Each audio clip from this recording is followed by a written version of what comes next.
¿Se ve bien?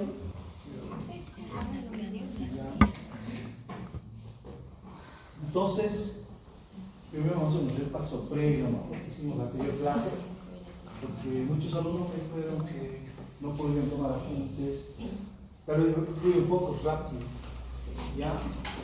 Entonces, primero, como vimos, la mecánica respiratoria trata de volúmenes y capacidades, ¿ya? Entonces, esto es lo básico que ustedes tienen que saber para después aprender lo que es ventilación mecánica. ¿Qué quiere decir esto? Que usted lo va a conectar al paciente a una máquina, la cual lo va a hacer ventilar al paciente, ¿ya? Y tiene que saber manejar estos volúmenes, estas capacidades, para no producir barotraumas, o sea, lesiones pulmonares.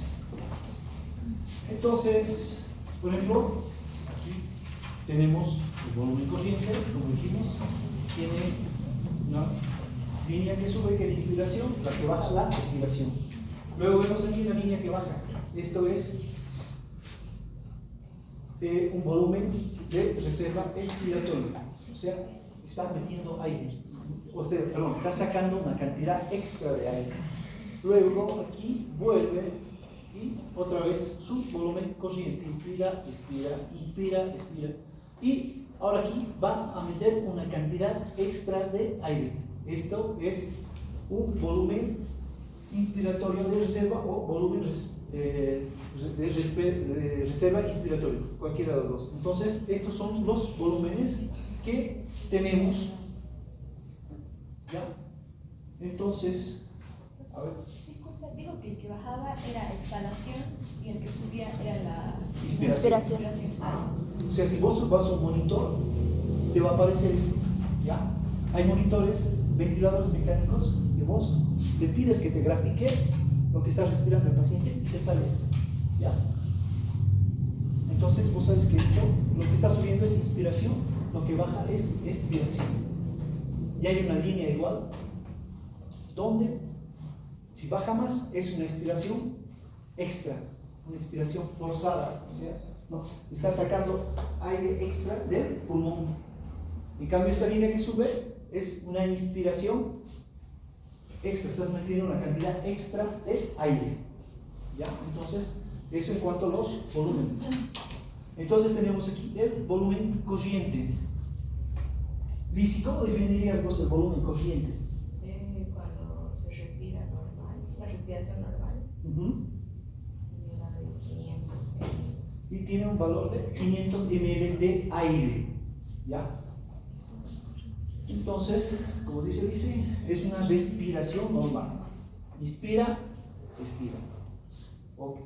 Inspira, expira. Entonces, y su otro nombre también es volumen tirado. Si van a los libros de ventilación mecánica está como volumen tirado. Ahora, el volumen de reserva inspiratorio, ¿qué es esto? Carlos, ¿cómo definirías un volumen de reserva inspiratoria?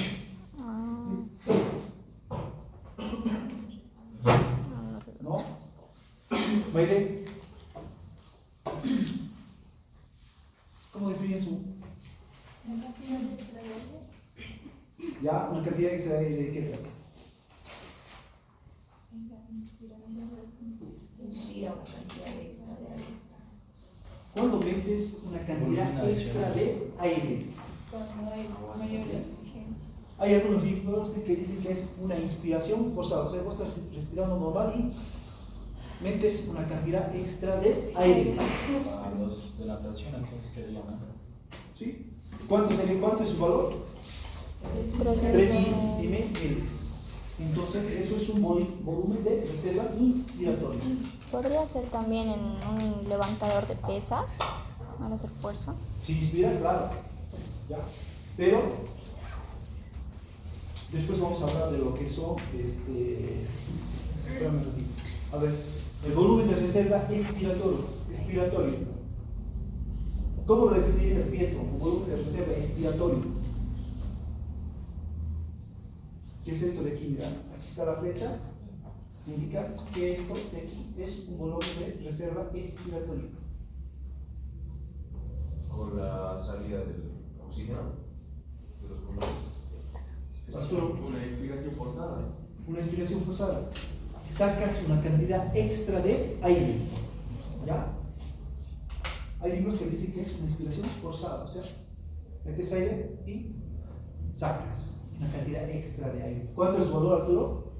1100. 1100 ml. Entonces, todos estos volúmenes son importantes que tenemos que saber. ¿Por qué?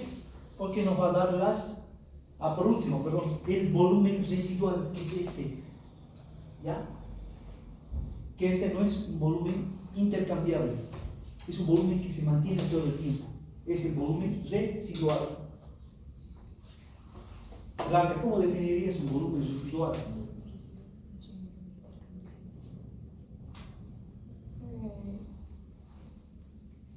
Se da cuando está en la hematosis. Ya, sí, es el volumen que está durante la hematosis, pero ¿cómo lo definirías?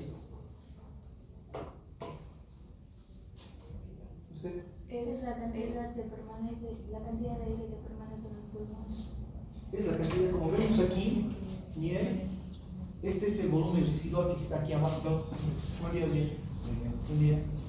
Entonces, este volumen no está jugando aquí, como estos aquí, se mueven estos volúmenes, en cambio este siempre permanece, ¿ya? Y es de 1200 ml. El aire este se renueva constantemente, pero el volumen no, el volumen se mantiene en 1200. ¿Por qué? Porque es el aire que se va a utilizar durante la hematosis, que es el intercambio gaseoso. Entonces, conociendo todo esto, tenemos las capacidades. Por ejemplo, tenemos la capacidad de reserva inspiratoria. ¿Qué sería todo esto? Que va de aquí hasta aquí. Juan, Jesús, ¿cómo me defines la capacidad de reserva inspiratoria?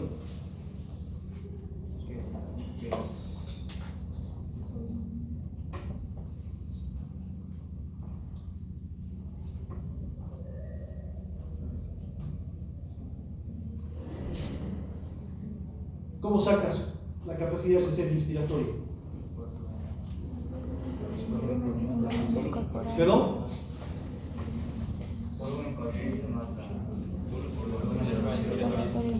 Volumen corriente más. Volumen respiratorio. ¿Y cuánto te da? 3500 ml. 3500 ml. Entonces, ¿cómo lo definirías? Albert. ¿No? ¿Perdón?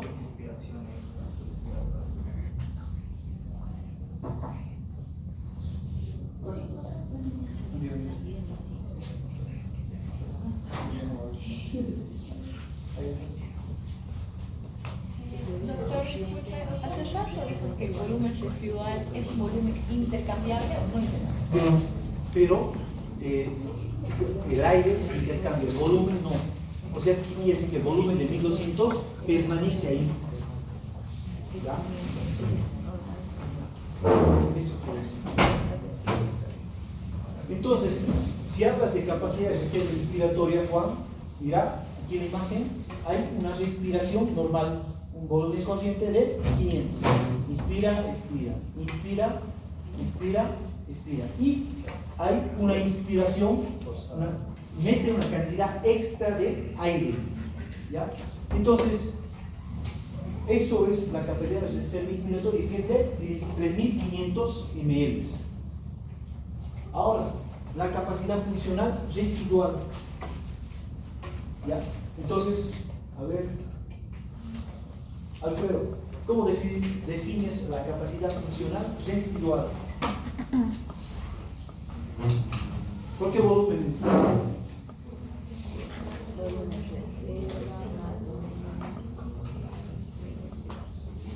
Volumen residual. Hay algunos libros que dicen volumen de reserva, pero en los libros de mecánica ventilatoria está como volumen residual. Siempre te va a hablar de volumen residual. Sofía, ¿cómo defines capacidad funcional residual? Era el volumen residual más el volumen de reserva ¿Ya? ¿Cuánto es el valor del volumen residual? 2000 residual era de 1200. ¿Y en la reserva respiratoria? 1100. ¿Y te da la suma? 2300. ¿Ya? Entonces, es este volumen, ¿sí?, de reserva respiratoria más el volumen residual. Y esta es la capacidad funcional residual. Entonces, es el aire que queda después que uno mete una cantidad extra de aire. Eso es la capacidad funcional residual. ¿Por qué tiene que entender esto? Doctor, disculpe, ¿de meter o de sacar? De sacar. Después de sacar una cantidad extra de aire. De sacar. ¿Por qué? Porque para el año, cuando llegue el fisiopatología, le van a decir que ese paciente tiene una enfermedad pulmonar, la cual compromete la capacidad funcional residual, tiene una capacidad funcional reducida. De eso van a hablar, ¿ya? Entonces ustedes tienen que entender que tiene un valor menor a 2300. ¿Por qué? Porque debe tener algún problema en la expiración, o sea, no puede sacar la cantidad necesaria de aire.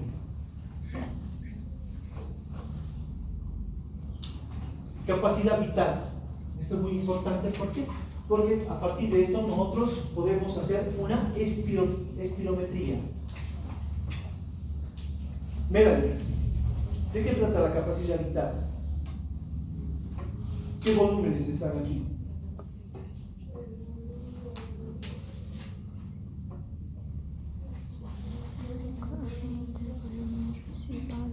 Mira, aquí está. Volumen corriente. Primero está el volumen corriente, que es este. ¿Cuánto vale?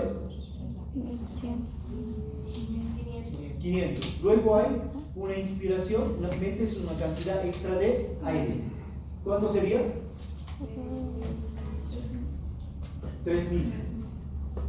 Luego sacas una cantidad extra de aire, una expiración forzada. ¿Cuánto sería? 1100. 1100. Toda esta suma, ¿cuánto te da? 4600 ml. Entonces, esto es la capacidad vital. Entonces, esto lo hacemos en la espirometría. ¿No sé? Entonces, en las mujeres, ¿cuánto era el valor normal en la espirometría? Menos el 25%. ¿Cuánto nos da eso? 3100. ¿Y por qué el hombre tenía una capacidad vital mayor? Porque tiene la capacidad Más. y Y los músculos respiratorios aparte son más fuertes, más poderosos, ¿ya? Entonces esa es la razón. Y por último, la capacidad pulmonar total, que es la suma de todos los volúmenes, el cual me da 5800 ml. Entonces esta es lo máximo que nosotros podemos expandir los pulmones. Son 5800 ml, ¿ya? Entonces creo que ya no hay ninguna duda de esto, ¿no hay? Tanto de volúmenes como de capacidades. Bueno, esto ya lo vimos, espirometría. Doctor, en la capacidad pulmonar total es la capacidad de extensión del pulmón. Es la capacidad de expandir a lo máximo los pulmones, o sea, 5800 ml. Juan, ¿cómo me define la capacidad vital forzada en el primer segundo? ¿De qué estoy hablando aquí? ¿Cómo me puedes decir que un paciente tiene una capacidad vital forzada en el primer segundo normal?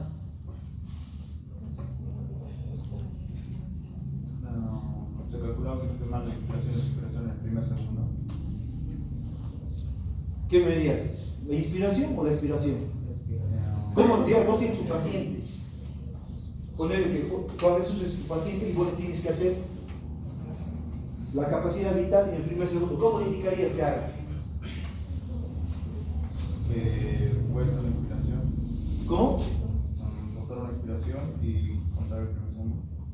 ¿Tiene que ser con una respiración normal? Una expiración forzada. ¿Cómo la harías, Adrián? ¿Cómo le pedirías al paciente que haga este test? Forzado. ¿Cómo? ¿Cómo le indicarías? Él está con el aparato y tiene la boquilla para hacer. ¿Cómo? Que sople Ya. durante un tiempo prolongado. ¿Y qué cronómetros? El tiempo, o sea, cuánto puedes pulsar según el tiempo. ¿Y cómo dices que es normal esta capacidad vital en el primer segundo? ¿Qué valor le darías? Puede ser el 80%. A ver, entonces, ¿cómo le indicarías a tu paciente? Sople con fuerza. Ya, Mediríamos en el primer segundo la cantidad total de la capacidad vital que expulsa. Sería el 80%. ¿el 80% de qué? Del aire sería lo normal. El 60%. No. El 60% ya tiene una enfermedad obstructiva.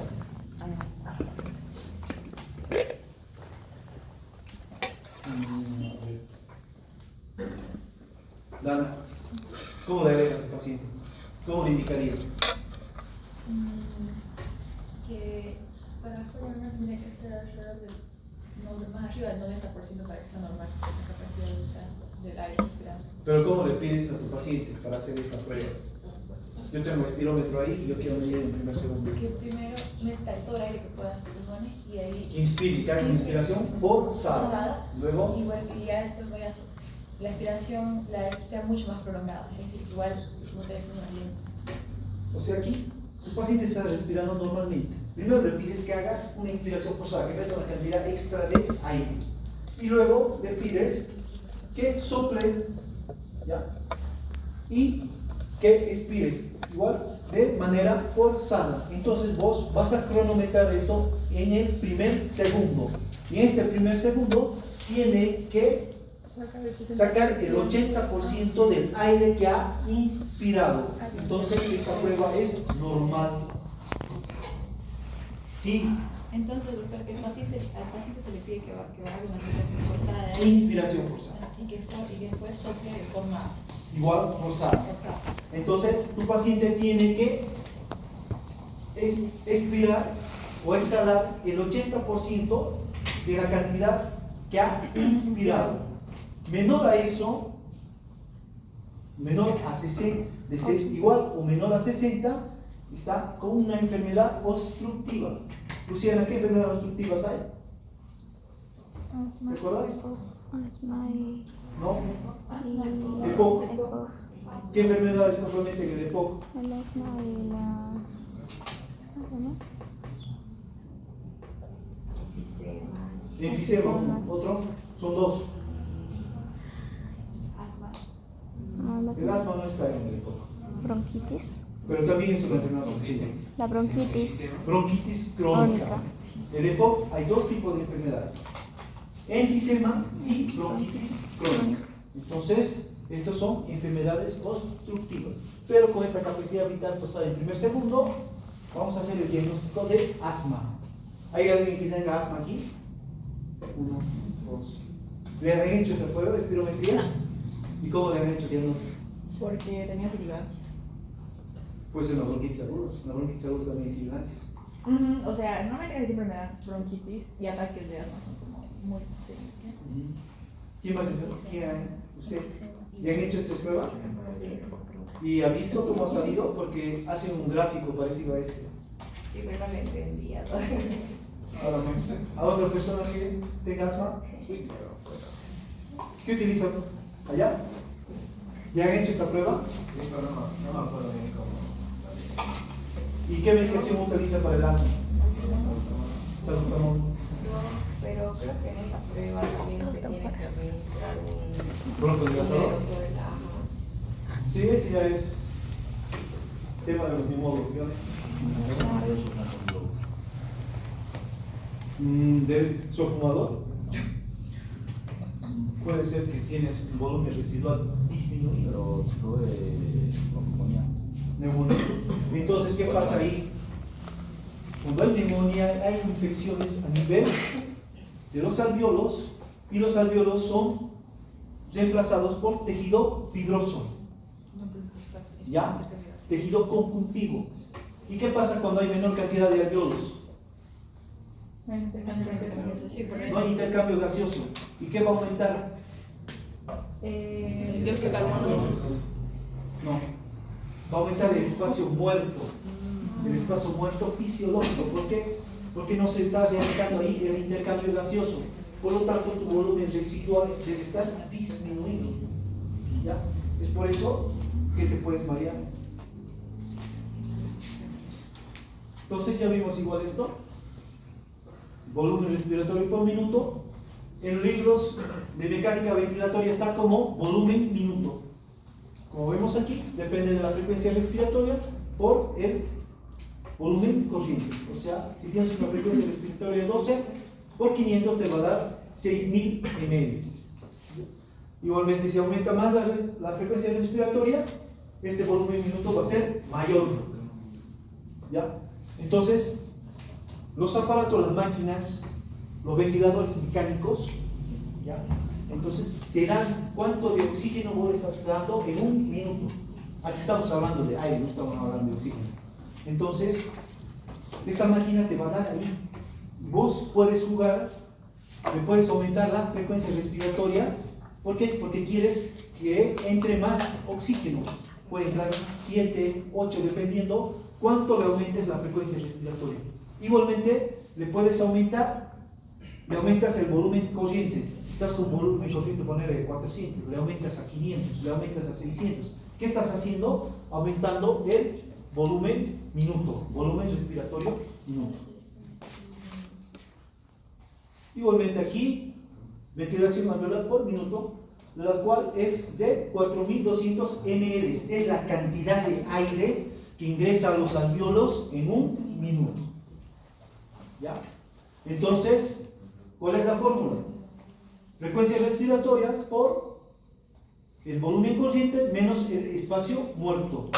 Entonces, el espacio muerto tiene un valor de 150. Es por eso que el restado da 350 y multiplicado por 12 me va a dar 4200 ml. Es la cantidad de aire que existe en los alveolos en un minuto.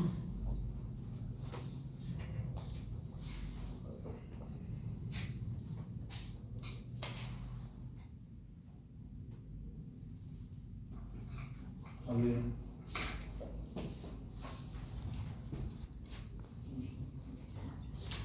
Álvaro, ¿cómo definirías el espacio muerto anatómico? ¿De qué trata el espacio muerto anatómico?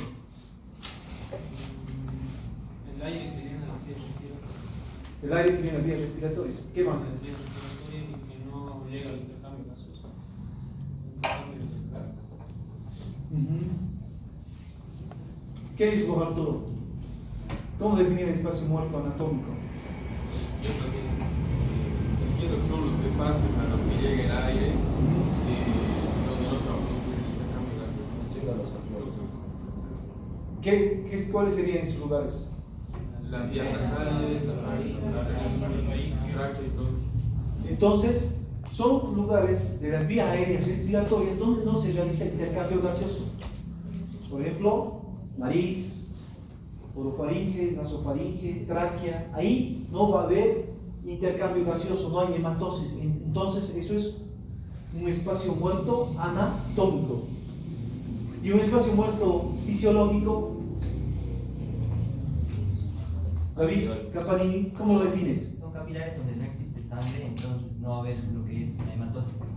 Ya, entonces es un espacio muerto fisiológico. No todos los alveolos contienen oxígeno, pero esos capilares no les está llegando sangre. ¿Ya? Entonces esto es un espacio muerto fisiológico. ¿Por qué? Porque depende del requerimiento. Usted cuando hace ejercicio va a haber mayor llegada de sangre. Por lo tanto, ahí sí se va a realizar el intercambio gaseoso. Usted ahorita está sentado aquí y no todos sus capilares sanguíneos está circulando la sangre. Y eso es un espacio muerto fisiológico y su valor normal es de 150 ml. Ahora, función de la vía respiratoria. Bueno, eso ya sabemos, ya hemos visto en histo, anatos, nos vamos a ver. Importante la laringe, ¿no?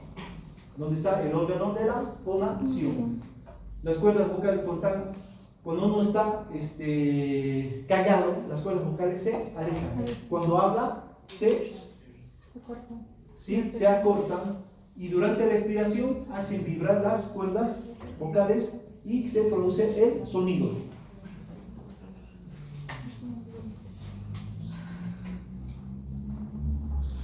Luego tenemos aquí, esto es muy importante, tenemos la tráquea, como dijimos, que está formado por aquí anillos cartilaginosos en forma de C, y atrás existe músculo liso. Gracias a este cartílago, la tráquea no se colapsa. ¿Ya? Entonces, existe un bronquio derecho, un bronquio izquierdo, y luego, sigamos, hasta luego. Los bronquios se va dividiendo en bronquiolos. Estos bronquiolos de primero, segundo, tercer orden hasta el orden 25. Llega hasta el orden, puede llegar al orden 22, 23, es muy diferente. ¿Ya? Orden 20. Entonces, llega hasta el bronquiolo terminal y este va a dar al bronquiolo respiratorio. Carlos, ¿cuál dijimos que es la característica del bronquiolo respiratorio, lo cual lo diferencia de los demás? ¿Qué? Que tiene músculo liso. Y el cartílago aquí está discontinuado o no existe cartílago. Es por eso que aquí se produce la broncodilatación o la broncoconstricción. Muy bien. ¿Por qué el sistema nervioso es manejado la broncodilatación y la broncoconstricción?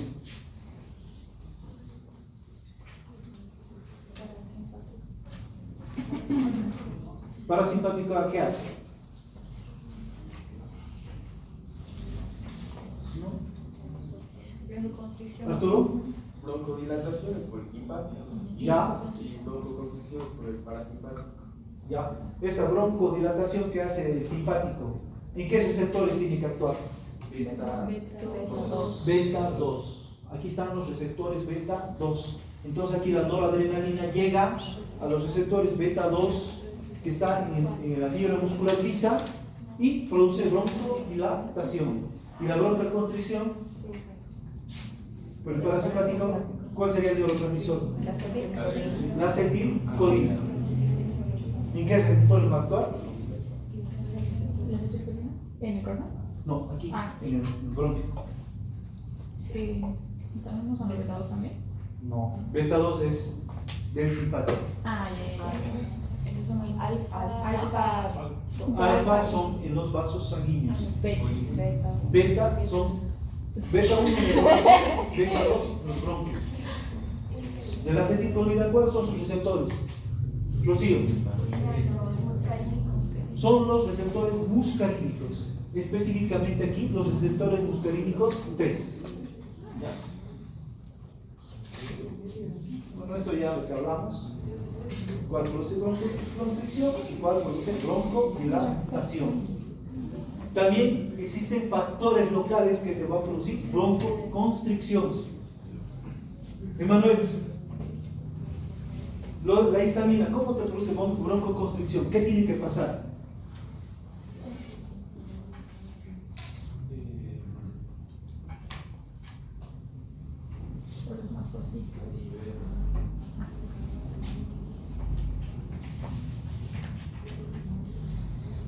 Ahí atrás, Yesenia, ¿no? Un proceso inflamatorio. ¿Y quién te va a dar ese proceso inflamatorio? ¿Quiénes activan a los? ¿Qué se secretan la histamina? Los mastocitos. Y para que se activen los mastocitos, ¿qué tiene que pasar? ¿Qué tiene que haber? Una reacción, un alérgeno. Tiene que haber un proceso alérgico. Por ejemplo, las personas que son alérgicas a las flores, ¿ya? Entonces hacen estos mastocitos, se activan y se degranula, sale la histamina y esta histamina va a actuar a nivel del músculo liso de los bronquios y te produce la broncoconstricción.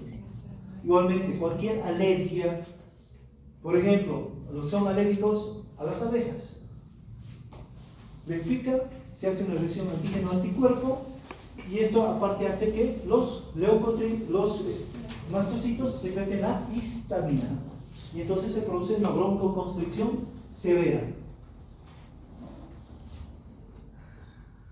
Otro, igualmente los leucotrienos, igual son factores locales, los cuales igual se van a producir broncoconstricción.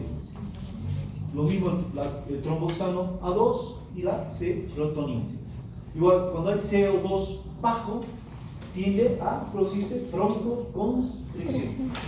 Broncodilatación, como dijimos en el simpático, que actúa a nivel de los agonistas beta-2 adrenérgicos, igual el óxido nítrico te va a producir broncodilatación. El CO2 alto también te produce broncodilatación. Lo mismo cuando hay oxígeno bajo, tiende a producir broncodilatación. Bueno, esto igual mismo revestimiento de la mucosa. Lo importante aquí, bronquiolos respiratorios.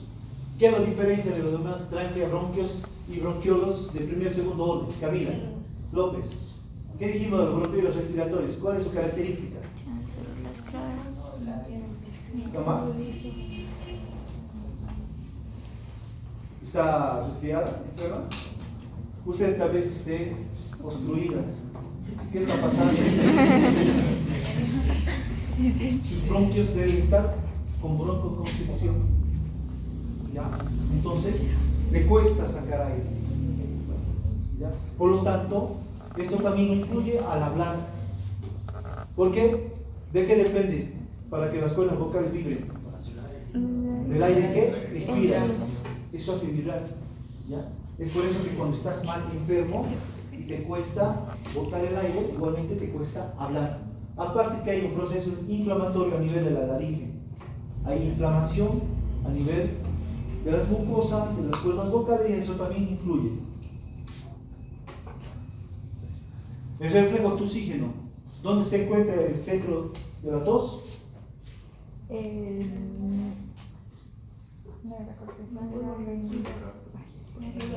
el bulbo raquídeo. ¿Y cuál es el nervio que te lleva la información hasta ahí? El nervio vago. ¿Y cuándo trabaja más? En la noche. Es por eso que tosemos más en la noche. Pero para que se produzca este reflejo de la tos, tiene que haber irritación. Ya sea las vías aéreas superiores, puede haber irritación en la tráquea, puede haber irritación en los bronquios, puede haber irritación a nivel de los alveolos. Toda esa irritación se transmite al nervio vago que va hasta el centro de la tos. Entonces, ¿cuánto de aire tiene que meter para que se produzca la tos? ¿Cuánto dijimos? 2.800 ml. Entonces aquí se cierra la glotis, se cierran las cuerdas vocales y luego se bota este aire.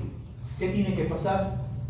Los músculos abdominales hacen y los músculos intercostales que se produzca una expiración forzada. Entonces se va a botar este aire, se expulsa y sale por la boca y hace vibrar las cuerdas vocales, y esto es lo que te produce la tos. ¿Y a qué presión sale? 100 milímetros de mercurio. Entonces, esto es cómo se va a producir la tos. Lo mismo el reflejo del estornudo, pero esto es en los resfríos a nivel de las mucosas nasales. ¿Qué nervio está involucrado aquí? Creo que no lo dije en la anterior clase. No. Claro, pero hay un nervio involucrado aquí en el reflejo del estornudo. Creo que no lo dije, es el nervio trigémino. El nervio que está involucrado en el estornudo es el nervio trigémino. Entonces, aquí se cierra la úvula, se cierra el velo del paladar y se produce una expulsión brusca de aire. Se abre el velo del paladar, se abre la úvula y se expulsa el aire. Esta es la manera que se produce el estornudo. Bueno, este es el rey de los gases, ya lo vimos. Aquí están sus definiciones, ¿no? Para que ustedes lo lean. Esto también. aquí, esta parte medio que los confunde un poco. ¿Cómo está formada la membrana alveolo-capilar o membrana respiratoria, si dice su libro? ¿Ya? Miren, aquí tengo al alveolo y aquí tengo al capilar. Aquí se va a producir la división del alveolo al capilar de oxígeno. Del capilar al alveolo de CO2. ¿Cómo se llama esto, Lisi? Este proceso? Hematosis. Es lo que vamos a estudiar posteriormente. Entonces, ¿cómo está formado el alveolo? Como vemos aquí, tiene su membrana basal, que sería esto. Es su membrana basal. Luego tiene su epitelio. ¿Qué tipo de epitelio es? Epitelio plano simple. Son células endoteliales. Luego tiene la sustancia sulfactante. Y luego tiene una capa de líquido, ¿ya? Que es agua. Porque nosotros cuando respiramos metemos, igual, se produce agua dentro de los pulmones. Esto al lado del alveolo. Entonces, ¿cómo está formado? Una membrana basal, su epitelio, que son células endoteliales, la surfactante y una capa de líquido. Esta es cómo está formada la pared del alveolo. En el capilar, igualmente, existe una membrana basal y luego están las células endoteliales. ¿Ya? Entonces, esta es cómo está formada la pared del capilar. Y entre las dos existe el espacio intersticial. Existe entonces este espacio que vemos aquí, que es el espacio intersticial. Entonces, si yo quiero describir la membrana alveolo-capilar o membrana respiratoria, ¿cómo diría? Desde el capilar, primero, células endoteliales. Luego, una membrana basal. Luego, no, el espacio intersticial. Estoy yendo desde el capilar. Luego viene la membrana basal del alveolo. Luego sus células endoteliales. Serían las células neumocitos tipo 1, por ejemplo. ¿Ya? No estoy hablando de neumocitos tipo 2. Solo estoy describiendo la membrana alveolo-capilar o membrana respiratoria. Y luego la sustancia surfactante y luego el líquido, que es agua. ¿Ya? Esto no se olvide. Todo esto tiene que pasar el oxígeno y el CO2 para producir el intercambio gaseoso. ¿Cuánto es el grosor de esta membrana respiratoria o membrana alveolo-capilar? Es de 0.2 a 0.6 micras. Hay algunos libros que te dicen de 0.3 a 0.6 micras. Este es el grosor de la membrana respiratoria o membrana alveolo-capilar. De 0.2 a 0.3. Ahora, el alveolo, igual, tiene un diámetro de 1 milímetro. ¿Y cuánto será el diámetro del capilar?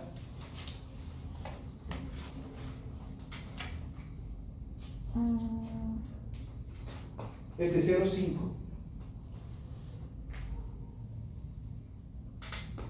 Ahora, entonces, como dijimos, esto es un alveolo. Como dijimos, tiene su membrana basal, tiene sus células endoteliales, tiene la sustancia surfactante y existe una hipofase acuosa. ¿A qué me refiero esto? A agua. Entonces, como nosotros respiramos, metemos aire, entran gases y hacen una interfase con el agua. Entonces, ¿qué pasa aquí, Arturo? ¿Qué pasa cuando se produce esta interfase con los gases y el aire? ¿Qué hemos dicho? ¿Te acuerdas? Se forma una tensión superficial. Hay aumento de la tensión superficial de las moléculas de agua. ¿Y qué pasa? ¿Por qué produce el colapso? Por la tensión superficial. Pero, ¿qué pasa? Aumenta la tensión superficial y ¿qué? No se produce gracias al surfactante, pero... No, pero yo te Se decía, atraen las moléculas. las moléculas de agua se atraen. Es por eso que aumenta la tensión superficial y el alveolo tiende al colapso. Si no existiría esta surfactante, entonces se colapsan los pulmones. La surfactante rompe esta tensión superficial, por lo tanto los alveolos no se colapsan. Aquí tenemos alveolos colapsados que son seguramente porque le falta la sustancia surfactante. Entonces ya dijimos que la sustancia tensioactiva o surfactante, ¿por quién es secretado? Neumocitos tipo 2. Neumocitos tipo 2. El 1 forma la membrana alveolo-capilar o membrana respiratoria. Ya, no te confundas. Entonces, está formado, su composición es diparfosfatidilcolina, proteínas y calcio. Esa es la composición de la surfactante. Entonces, ¿cuál es su función de la surfactante? Mantener a los alveolos de un mismo tamaño y evitar que los alveolos no lleguen al colapso total. ¿Por qué? Porque rompe la interfase entre el agua y los gases, los cuales aumentan la tensión superficial. Entonces, estas son las dos funciones de la surfactante. Ahora, síndrome de dificultad respiratoria en recién nacido o enfermedad hialina del recién nacido, es lo mismo. Maylene, ¿qué dijimos? ¿Cuándo se producía esto?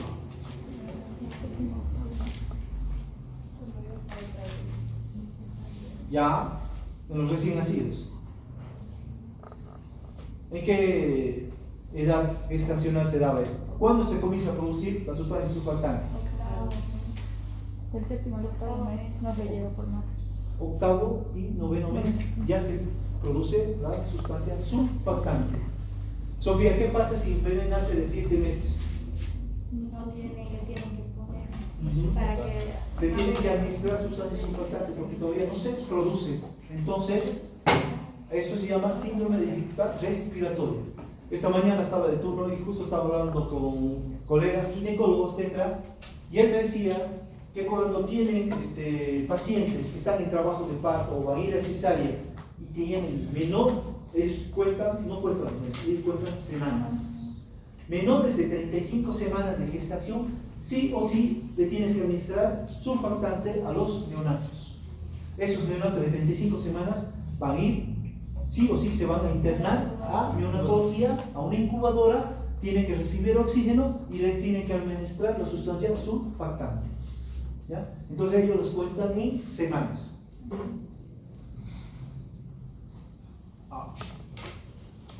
Factores que afectan la difusión de los gases a través de la membrana respiratoria. Ya sabemos cómo está conformada una membrana respiratoria. Entonces, ¿cuáles son estos factores? Espesor de la membrana respiratoria, el área de superficie de la membrana respiratoria, el coeficiente de difusión y el gradiente de presión. Entonces, estos son factores que van a afectar la difusión de los gases a través de la membrana respiratoria. Aquí tenemos una membrana respiratoria. Como describimos, lado del capilar, donde el CO2 va a ir del capilar al alveolo. Entonces, ¿qué tiene que atravesar el CO2? ¿Qué sería esto? El endotelio del capilar. Esto de aquí, La membrana basal. la membrana basal. Esto de aquí, el espacio intersticial. Esto de aquí, la membrana basal alveolar. Aquí, Epitelio alveolar. el epitelio alveolar, que serían neumocitos tipo 1. Y igual, no olvidarse que sí, aquí está igualmente la sustancia tensioactiva y está la capa de líquido. Entonces, cuando aumenta el espesor de la membrana respiratoria o de la membrana alveolo-capilar, cuando existe líquido a nivel del espacio intersticial. Entonces, si aumenta el líquido a nivel del espacio intersticial, va a aumentar el grosor de la membrana. ¿Cuánto era su espesor?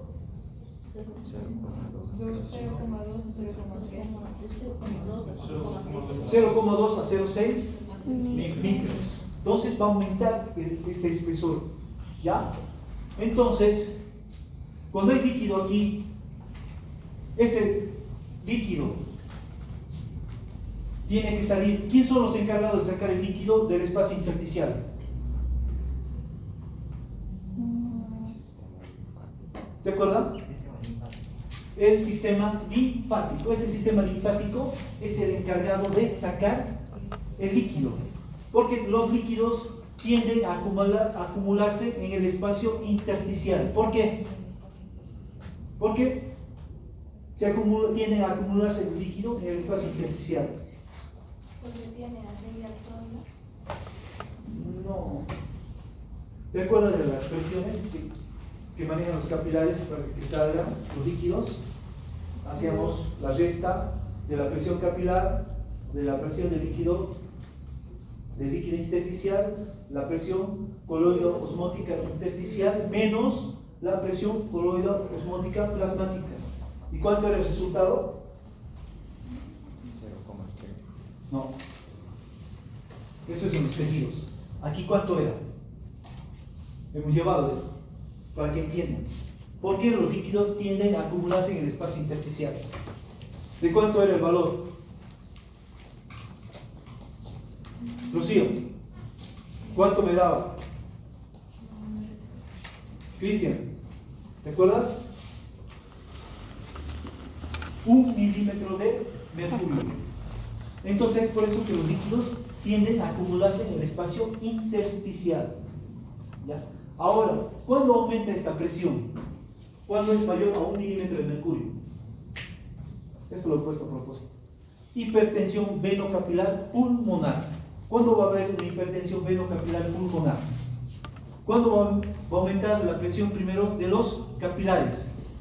Va a aumentar la presión de la vena pulmonar y luego la presión de los capilares. Eso me refiero a hipertensión. ¿Cuándo aumenta? La sangre de los alvéolos a la vena pulmonar, ¿a dónde va? ¿El auricular del No, la vena pulmonar va a la aurícula izquierda. Ay, perdón. Entonces, ¿dónde tendría que aumentar la presión, Arturo? En la aurícula izquierda. ¿Y qué enfermedad te aumenta la presión de la aurícula izquierda?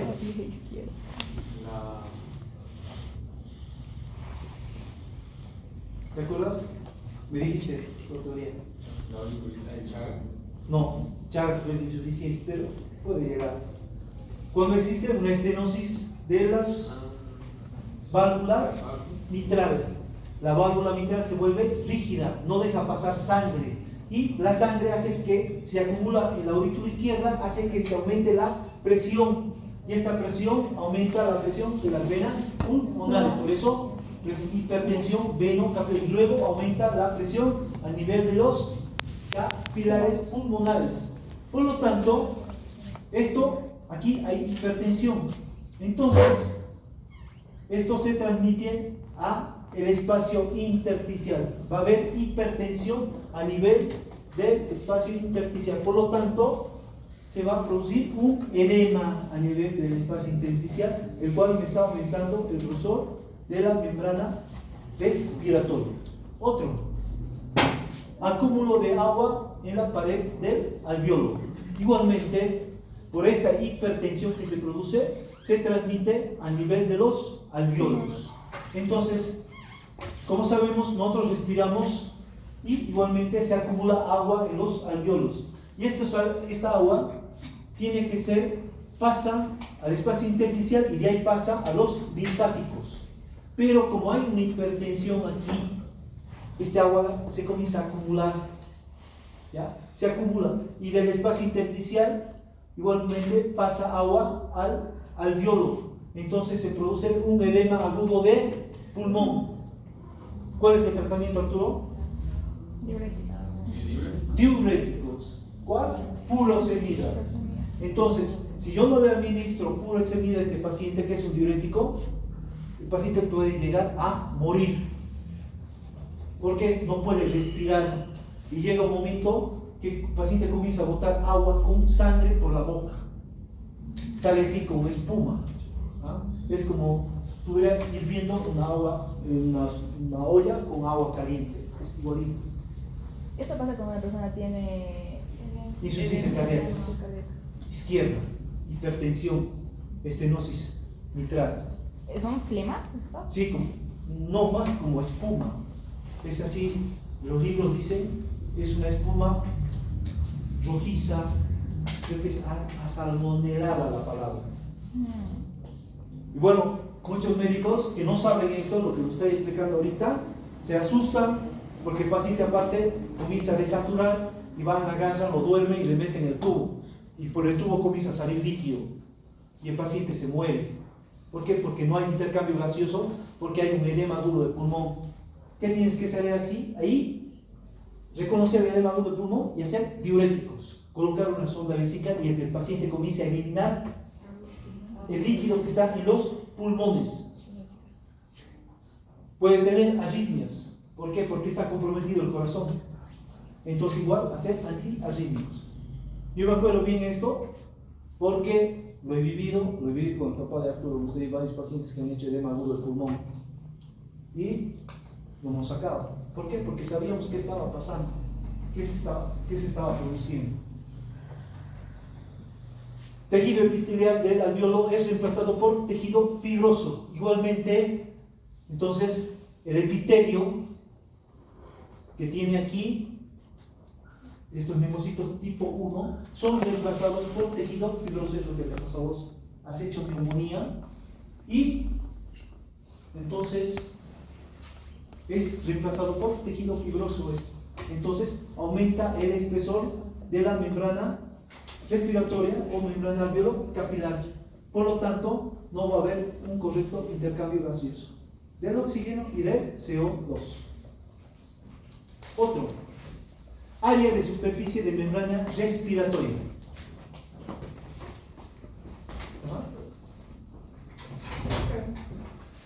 Entonces, aquí, ¿a qué me refiero?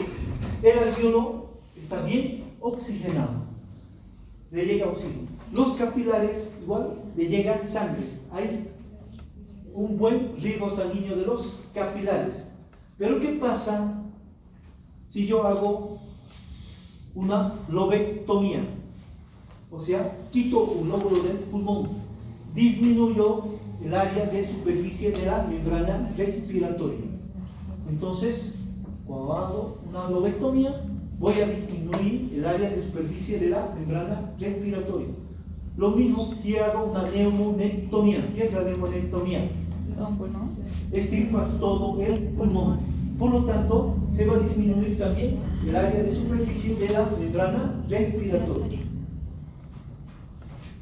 Coeficiente de difusión. ¿Qué me dice el coeficiente de difusión? Dice que entre más solubles son los gases, mayor es su coeficiente de difusión. Ahora, si hablamos de la raíz cuadrada del peso molecular,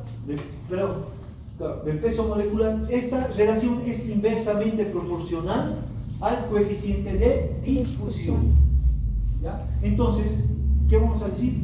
Mientras más solubles son los gases, mayor va a ser el coeficiente de difusión. Entonces, tenemos la capacidad de difusión de los gases. ¿Qué es esto? Es la cantidad de gas que atraviesa la membrana alveolo capilar en cada minuto. O sea, el oxígeno y el CO2 lo que atraviesan en un minuto. Entonces, la diferencia de presión que existe en la capacidad de difusión es de 1 milímetro de mercurio. Entonces, antes nosotros teníamos esta fórmula que 21 ml por minuto en 1 milímetro de mercurio de oxígeno era la capacidad de difusión.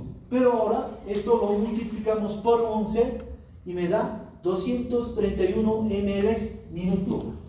Entonces, la capacidad de difusión de los gases a nivel de la membrana respiratoria es de 231 ml en un minuto.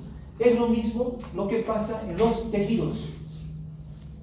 En los tejidos hepático, a nivel del intestino, igual, en todos los tejidos, igual existe 231 ml por minuto, igualito la capacidad de difusión de los gases es igual en los tejidos.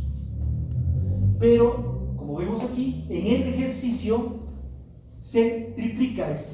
Cuando nosotros hacemos el ejercicio, tiene que existir mayor difusión de gases. Entonces, esto es de 650 ml por minuto. Aumenta la capacidad de difusión.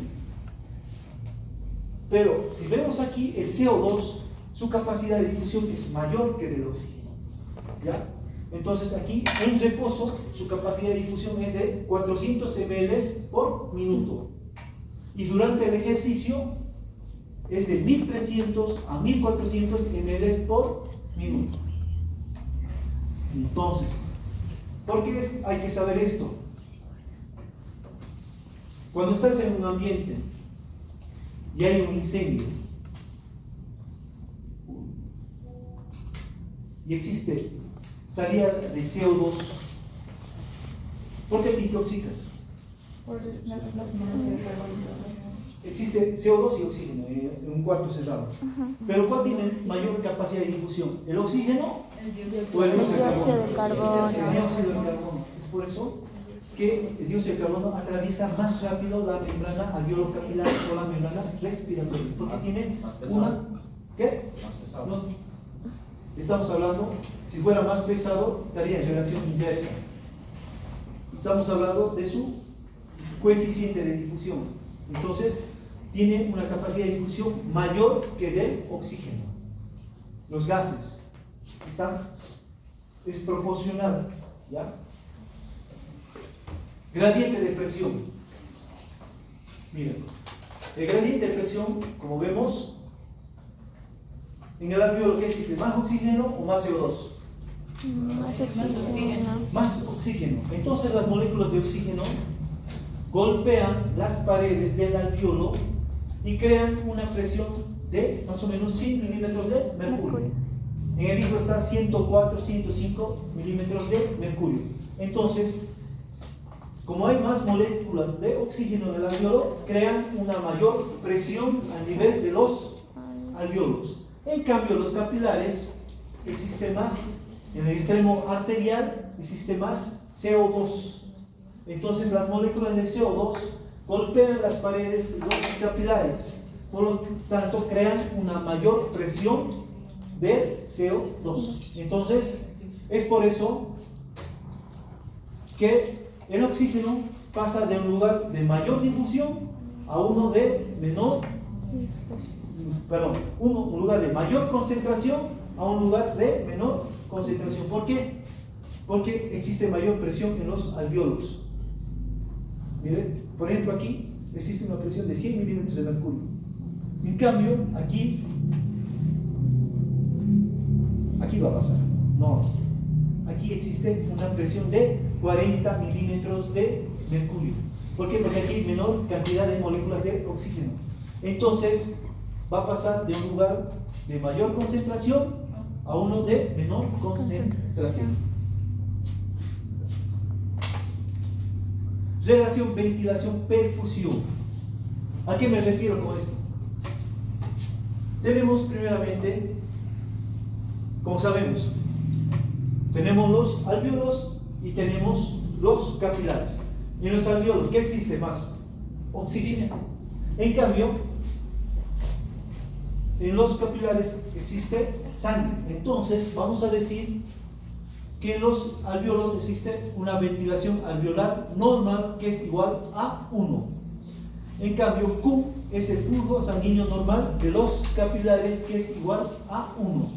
Entonces, 1 por 1, ¿cuánto es? 1. Entonces yo voy a decir que la relación ventilación-perfusión es igual a 1.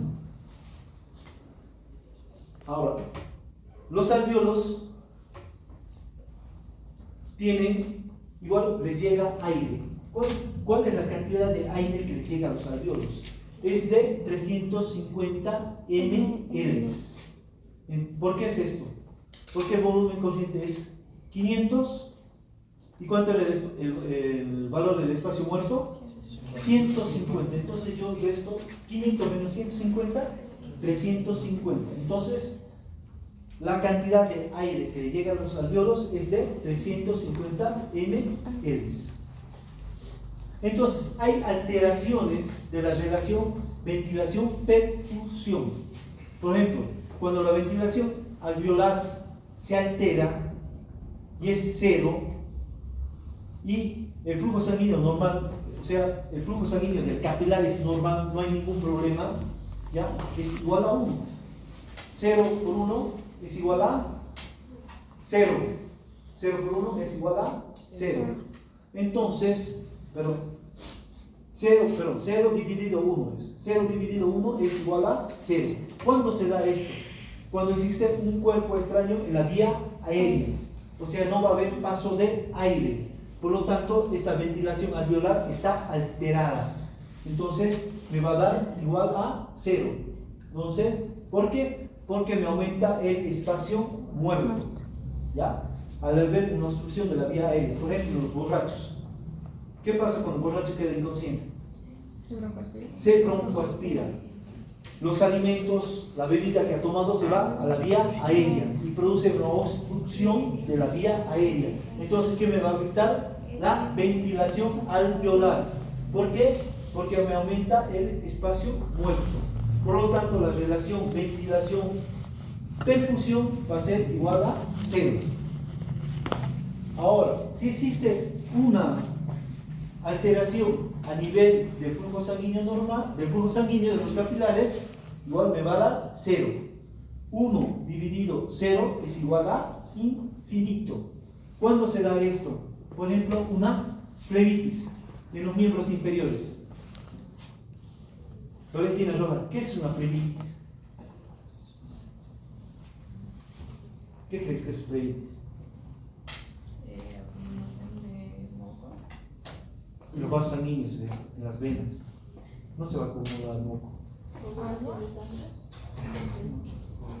Coágulo de sangre. Flebitis es la inflamación de las venas. ¿Ya? Entonces, cuando hay una inflamación a nivel de las venas, se van a producir coágulos. Por ejemplo, en las safenas. Por ejemplo, en la safena externa hay una flebitis y se producen coágulos. Este coágulo va a seguir vía ascendente. ¿Por dónde va a ir? De la safena, ¿a dónde va a subir? ¿A qué vena? Poplitea. Luego, ¿qué vena sigue? Femoral. Luego, ilíaca. Luego, Toda la parte de ¿la ilíaca dónde desemboca? Cava inferior. La cava inferior, ¿dónde va a llegar? Aurícula derecha. Entonces este coágulo sigue ese trayecto. Llega a la aurícula derecha, pasa al ventrículo derecho, llega a las venas pulmonares y llega hasta los capilares pulmonares. Entonces aquí se ha producido un tromboembolismo pulmonar. Entonces está afectando la relación ventilación-perfusión. Entonces 1 dividido 0 le da igual a infinito. Ahora, con esto terminamos. Transporte de gases. A ver quién se acerca aquí. A ver, Sofía. Mira, este es el aire atmosférico que se mide en milímetros de mercurio. De todos estos gases, mira, nitrógeno, oxígeno, CO2, agua. El aire que estás respirando ahorita aquí en el pulso, estos son sus valores. ¿Cuál es el más abundante? El nitrógeno. ¿Ya? Entonces está desde 597 milímetros de mercurio. ¿Y en qué porcentaje está? 78.62%. Ajá, más o menos. Casi un 80% del aire que hay ahorita aquí en el curso, el 80% es nitrógeno. Oxígeno. ¿A qué presión está? 159. ¿Y en qué porcentaje? 20. 20. 20.84%, ¿ya? Entonces, de todo este aire que hay, solo el 20% es oxígeno, es lo que estamos respirando ahorita, ¿ya? Y este 20% de oxígeno es lo que se conoce como FiO2, fracción inspirada de oxígeno. Entonces, ¿cuánto es la fracción inspirada de oxígeno? 20%. O 20, hay libros que dicen 21%.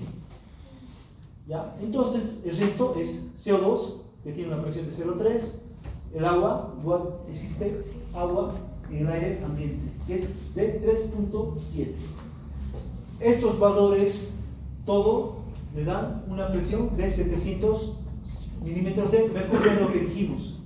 ¿Cuánto es la presión atmosférica normal? 760 milímetros de mercurio. Y para que podamos meter aire, ¿cuánto tiene que ser la presión alveolar en una inspiración normal? ¿Perdón?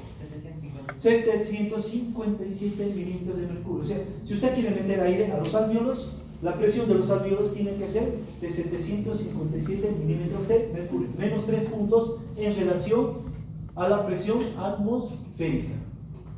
Entonces, igualmente aquí tenemos del aire humidificado, igual como vemos ya varían sus presiones. Por ejemplo, lo que me interesa aquí, oxígeno, baja en el aire humidificado, la presión es de 149 y su porcentaje es de 19.67.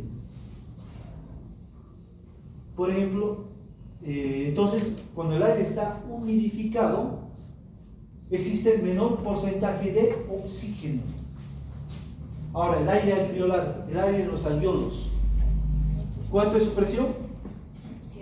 104 milímetros de mercurio. ¿Por qué está creada esta presión? La pared alveolar. ¿Por qué? Por la pared alveolar. ¿Cómo se produce? ¿Cómo se produce la presión?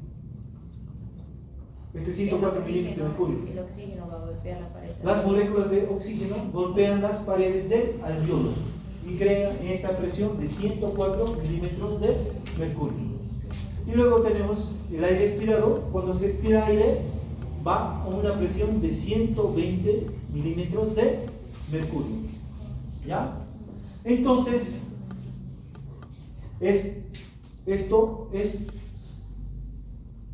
este 20.84, o se traduce a 21, es la FiO2, fracción inspirada de oxígeno, que es del 21%. Ahora, todos hablamos de la fracción inspirada de oxígeno, la cual está a una presión de 700 milímetros de mercurio. ¿Quién ha visto la inducción en anestesia? Cuando vamos a hacer anestesia general. ¿Cómo inducción? Sí. ¿Cuándo vamos a comenzar la anestesia? ¿Quién ha visto? Sí. ¿Han visto varios? Sí. ¿Sí? ¿Qué estoy haciendo aquí? Yo sé que la fracción inspirada de oxígeno es del 20%. A nivel de los alvéolos es de 13.6%.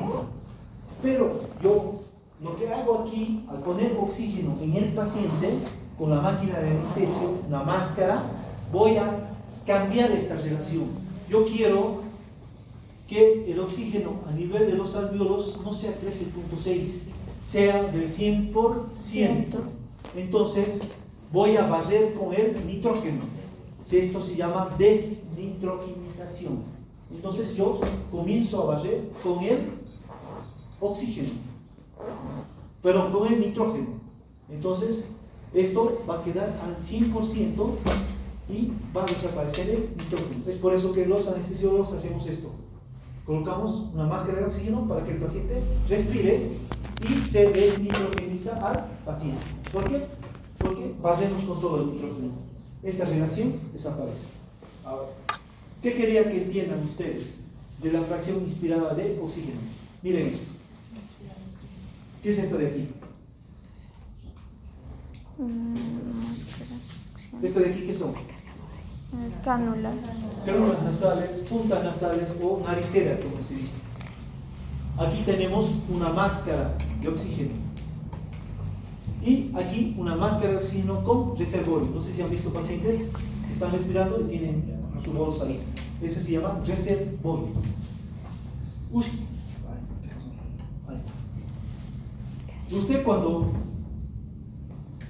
utiliza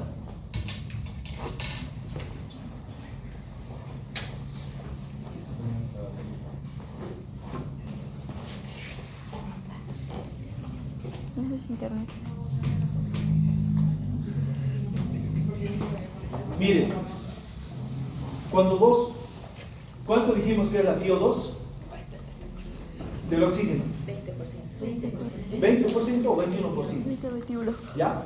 Entonces, ¿cuál es el propósito de poner la cánula nasal o la naricera? Aumentar la FiO2. Aumentar la fracción inspirada de oxígeno. Entonces, si yo pongo a 1 litro por minuto, porque yo tengo ahí para aumentar el oxígeno en mi balón o en la pared, si yo le pongo a 1 ml por minuto, la fracción inspirada de oxígeno, que era de 20 o 21, va a aumentar a 24%. Si lo pongo a 2, me va a aumentar al 28%. Hasta 5 es lo máximo que yo puedo colocar. ¿Por qué? Porque me va a aumentar hasta 40% la fracción inspirada de oxígeno. ¿Por qué les explico esto? Varios médicos, no sé qué hacen, agarran la cánula nasal y le ponen a 10. Si le pones a 10 litros por minuto, ¿cuánto de fracción inspirada de oxígeno le estás dando?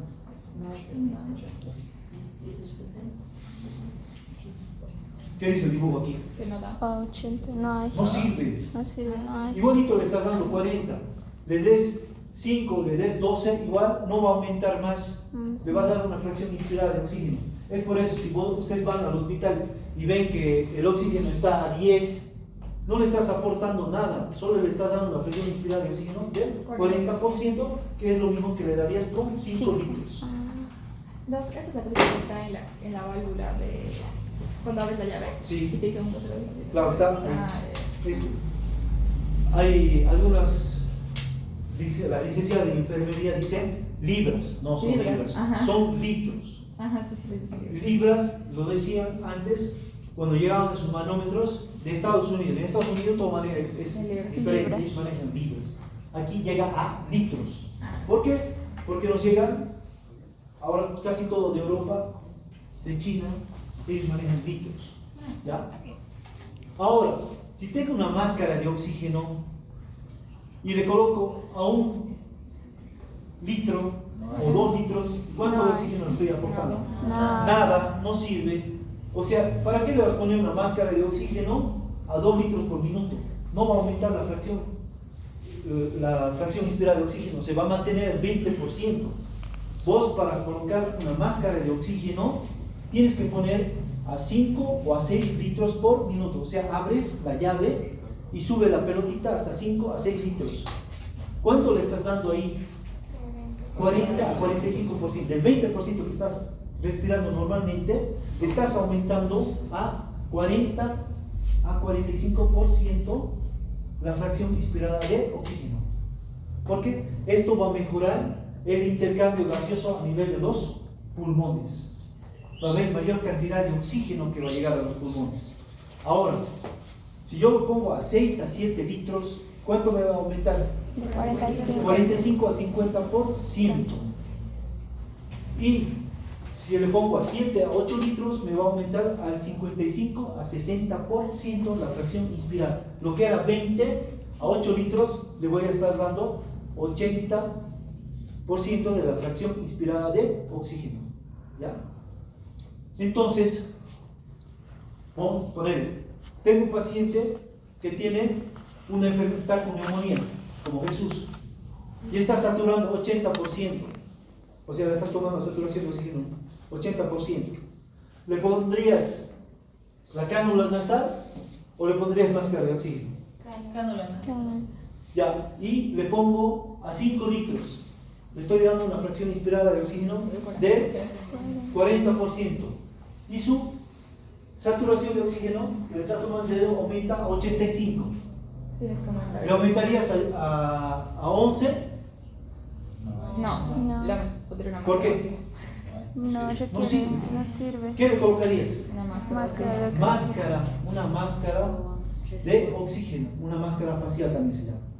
Entonces, yo agarro y le pongo a 6-7 litros. ¿Por qué? Porque le estoy aumentando mucho más, a un 50%, pero como sé que está saturando 85%, le aumento mucho más, a 8 litros. Entonces yo sé que la presión inspirada aumenta a 60%, por lo tanto su saturación de oxígeno que le estoy tomando puede aumentar hasta más de 90. Entonces, no vale la pena, porque muchos médicos no comprenden esto, de ir y colocar las cánulas nasales a un paciente que satura 80, 70 y le ponen a 10 litros. No sirve de nada. Ahora, si el paciente está mucho más comprometido, entonces, ¿qué voy a usar? La máscara de oxígeno más reservorio. ¿Y cuánto tienes que utilizar? Si le pongo 5, 6, 7 litros, ¿sirve? No me sirve. No sirve. Tengo que empezar con 8 8 litros. litros.